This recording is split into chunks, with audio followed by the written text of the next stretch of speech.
Qədr surəsinin bərəkətləri. 1. Dərdlərin dəvasıdır. İmam Sadiq əleyhissalam buyurur: hər kimin dərdi varsa, yeni bir kuzə götürsün və ona su töksün və özü bu işi görsün. Sonra Qədr surəsini tərtillə 30 dəfə həmin suya oxusun. O sudan içsin və onunla dəstəmaz alsın və onun vasitəsilə üzünə və ayarlarına məs çəksin. Hər nə qədər bu sudan azalsa, o qədər ona əlavə etsin. 3 gün keçməz ki, Allahın izni ilə dərdi dərman olar. 2. Gözün görməsi.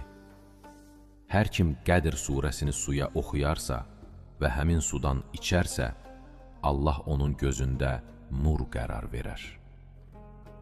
3. Rahat yuxu. İşa namazından sonra Qədr surəsini 15 dəfə oxuyun ki, gələn gecəyə qədər ilahi amanda olasınız. Hər kim yatmazdan əvvəl bu surəni 7 dəfə oxuyarsa, səhərə qədər amanda olar. 4. Duanın yerinə yetməsi. Hər kim Qədr surəsini oxuyar və sonra dua edərsə, duası lövh-i məhfuzda yerinə yetmiş yazılmış olar. 5. Günahların bağışlanılması. Hər kim Qədr surəsini vacib namazlarından birində oxuyarsa, carçı-car çəkər. Ey Allah bəndəsi!